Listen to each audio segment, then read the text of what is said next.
Hello everyone, welcome back. My name is Rafael Scala. Thank you for watching this video. Today we will continue doing the video series talking about the Design Data Application ebook. This is the 2026 edition, the early access. And we will discuss about which part of your application maybe could be you done by outsource or you prefer to do it yourself. There is a trade-off to note uh, which it will be advantage or disadvantage if you do it. Okay, so there are two questions that maybe it's important to ask you when you are doing a software solution: is who built and who deploy it. When we are talking about build, is the question is you prefer to do it yourself, you prefer to leave the responsibility to take care about the bugs to a vendor application, right? Vendor solution, or you prefer take note what it will be the capacity of your application that you have to design it, how many machine do you need, CPU, RAM, right? Or do you prefer to not care about how many resource of system you don't need, and you prefer to do it on the cloud. Okay, so to take that decision, there is here a spectrum to note how much of your application will be generated for yourself, or you prefer to do it with outsource, right? In this case, we have on the left side the part when it's doing for yourself, and the right side it will be the cloud native decision, right? And in the left side is when you have the more control, when you take care about the monitoring, you have to take care about the stability of the application, the bugs, and the updating of your resources and applications, dependency that maybe you can have, you could have. And in the other extreme decision is when you only integrate multiple vendor lock-in, right? There are multiple dependencies to you need to release your application, but you don't take care anything about the bugs or the stability of them. It's only a layer to integrate multiple service, and everything it will connect it together to release your product, your software product. But obviously there will be less control, or maybe will be have risk, right? But depend of the decision of the application. There is not a unique answer about that. Actually, there are middle solution here in this layer that maybe you need only an open source library to release your product, but you need some customization. So take note about that, in which part of this spectrum could be leave some part of your application, right? So that's it.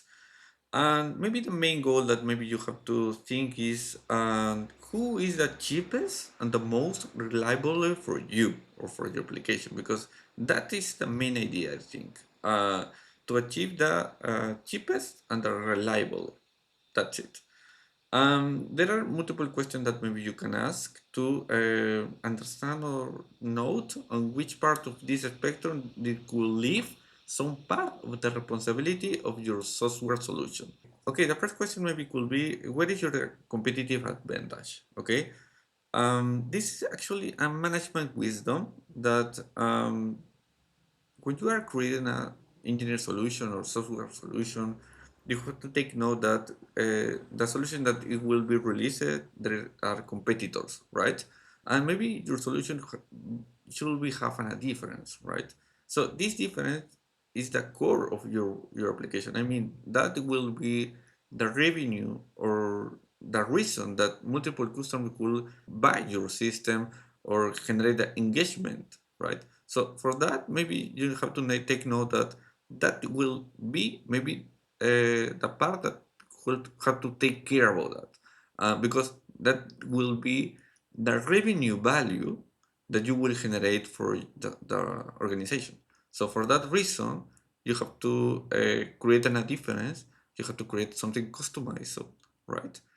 So when you answer this question, you will know which part of your application had to be do it for you, right? So that's it. So the next question is, do you have skills? Do you have experience to take care about the workload about your application? I mean, if you have experience to do it yourself on premise, you have to know how to handle the capacity of your application and take care about the system and run the operation and deployment of your own machines. Obviously, it will be easier and cheaper to do it yourself. But if you need to train people, you have to research how to do it. Obviously, it will be faster and easier to do it with a cloud service. So you have to take note about that, okay? If you have experience to do it or not. If you don't take care about the how to implement the machines in your on premise, obviously it will be um, easier to resolve to do it with the cloud native, right? So that's it. So the next one it will be the low predictable, and it's important to know that if you have a load of or you consume resources and there is not a heavy or high trend every month. It's like the average of every day is the same thing, or it's not a peak of a consume, right? In any time. So you have to know that it will be cheaper if you do everything on your on premises machines, because you only take care how many machines it will cover the capacity that you expected to have in this month, and you don't need to take care about that. Okay, in maybe in some moment of the day there will be a peak and you will could have a problem of resources, right? So in this case, if you have multiple peaks in the same day, or you have multiple peaks on a month, there's the possibility that okay, if you take care on premise, you have to buy more resources, and when there is not a peak of or consume, there will be idle of machines, because it won't necessary, because there is not predictable uh, consume. So in that cases appears cloud native. Cloud native obviously only uh, pay for the resources that you consume at the moment that you have that traffic. So for that reason, in this case, obviously, cloud it will be the best decision that you have to take if you have unpredictable workload every day or every month, right? So that's it. And the next question is, you do have analytical service. Take note, I explained that in the last video, that the analytical service usually is generated as a batch processing. It's an asynchronous and periodical processing that is consumed in your resources. So work with heavy query, large and expensive queries. So in that case, we need a peak of resources that it will need to be uh, available for the analytical service. So in that case, obviously, do it on premise. It will be expensive to do it yourself, to do it with the cloud native, because it will handle the part of up and down the resources by demand, right? So that's it. Depend on if you need to have analytical service.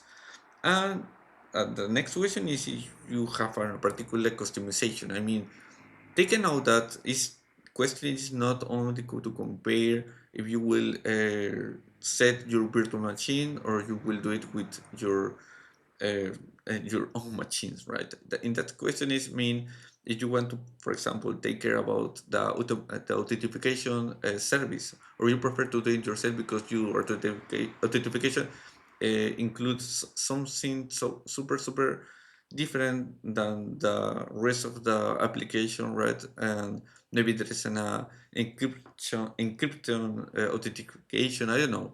Maybe you have to think more about that. But the idea is to, if you have a particular customization of some service of your application, it's not a good idea to leave this responsibility to one vendor, because maybe there is not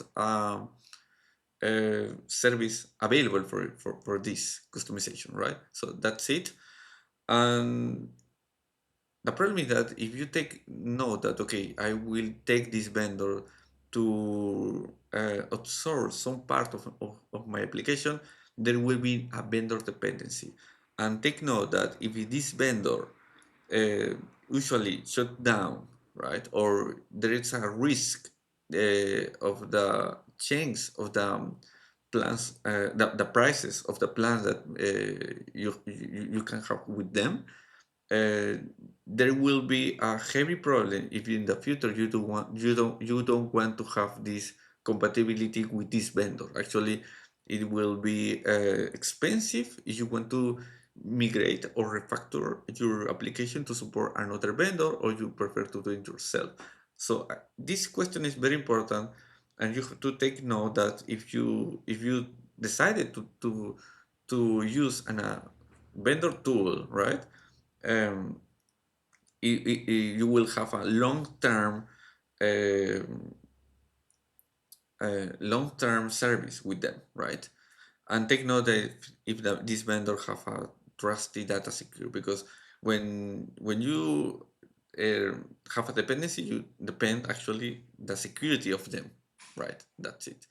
And the last question is important is what is a software-based lane that you are working? Obviously, there are applications that is created before of the cloud native actually. So in that cases, obviously there is a reason to do it in on-premise, and it will be very difficult to migrate it to a cloud solution. Actually, maybe some resources, but cloud native to take the the major of the advantage you have with cloud native when you create a new application thinking like a cloud native, because you can combine multiple services of cloud. But if you already have an on-premise application and you want to migrate, maybe you don't have all the advantage that you can achieve if you create a new one with all the source of the cloud, right?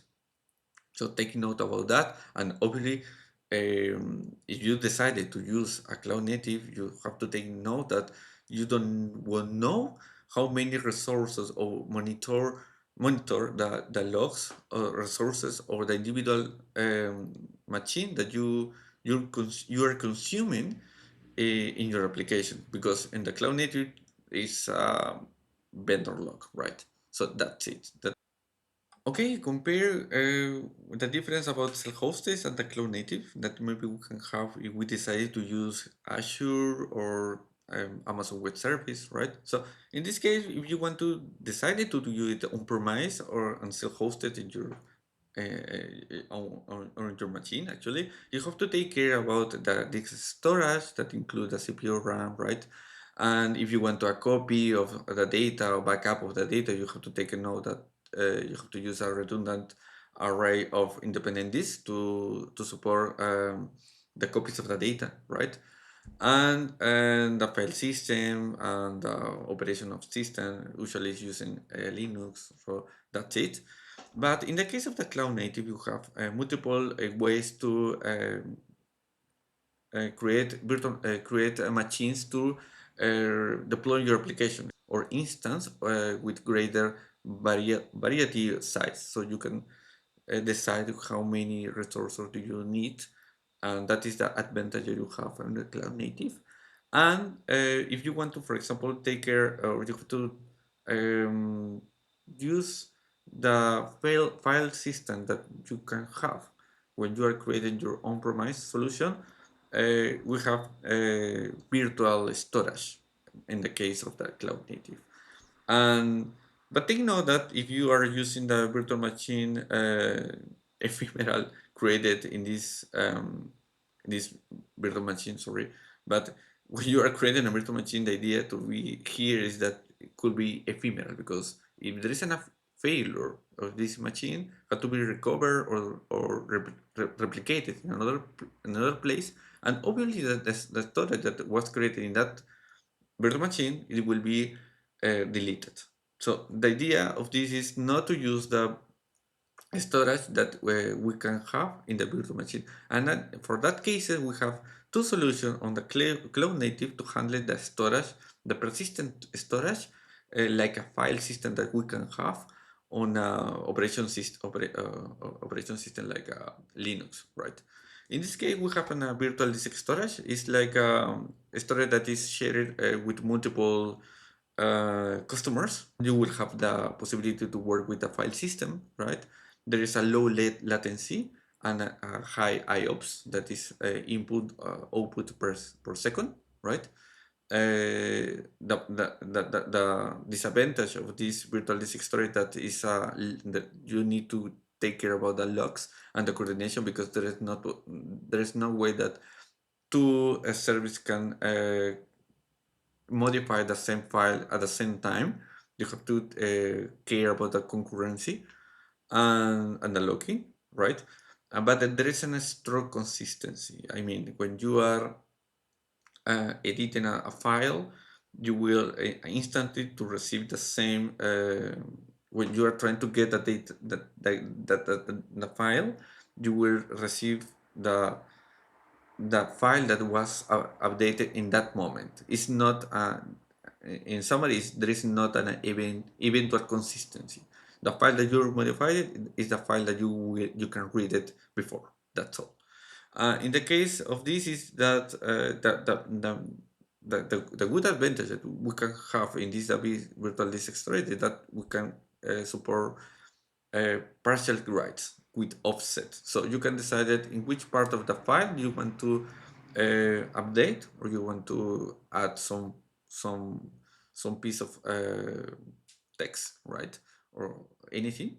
And if you it's very useful if you, for example, have a heavy file and you don't want to modify everything. Only you have to add only a single line on the last on the last line of this file. So you don't need to rewrite everything. You only take care about the latest offset. So that is a good advantage when you are working with heavy files, right? And unfortunately, you have to scale vertically. If you want to more size, more space, you need to increment the size of the machine, or the storage, I mean. And we have another solution that is the object storage, that is good knowledge with amongst web service S3, right? And the idea of this is that all the files create storage in this way is an independent object, have a single ID, metadata on data, right? And it's generated all the objects um, with a flat namespace. That is like a simulation about a file system with folder, but in this case there is not there are no folders. Everything is handled only with API and simulate a part of the file system and access with roles, right? But that is only a REST API uh, REST API customization, actually. So in this case, it scale horizontally. Actually, you don't need to take care to increment the size of any storage in this case. So it will be useful if you need to work with batch processing. In this case, have a high durability, because there are multiple applications about this storage. And maybe the problem of this that is not have a low latency comparing with this storage, actually, because in this case you need to create the metadata for any change or any put that you are doing for any object. If you want to rewrite it or overwrite it, because actually it's not written in the same object, it's unmutable. Actually, you have to update this. You are adding a new object, or regretted the object, but reusing the same idea. And but the good reason to use it is because it support the high throughput and the batch workloads, because you can generate, or you can update multiple objects with a single API, with a single endpoint, I mean, right? And there is an eventual consistency. You are trying to write something, and it not be read instantly the latest change, right? So that's it. So the best advantage that maybe you can have if you decided to use the object storage, that there are multiple services that you can have in cloud. If you decided to store everything on the object storage. I mean, for example, in this case we have an Athena. Athena uses the resources of the S3, so you can combine multiple cloud service with the same storage. So that is the good advantage that you don't have with a virtual disk storage. Snowflake also is using, you can use the S3 object storage. So that's it, right?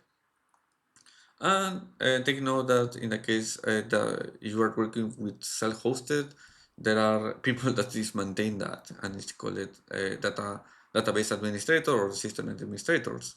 And in the case of the cloud, there is a site reliability engineers or the cloud engineers, but in summary, both have the same goal: is trying to do a stable production and reliability of delivered data for the user. And actually, the philosophy of DevOps works for both. Actually, trying to automatize everything that is possible to do it. That's it in summary. In the case of self-hosted, you have to work with disk and trying to upgrade it if you can do it. And in the case of the cloud native, we are talking about a performance optimization that is equal like a cost optimization, and the capacity planning is like a financial planning because you are trying to you have the responsibility to not expend resources that you don't use it. Thank you again for this for watching this video, and I will see you in the next session. Goodbye.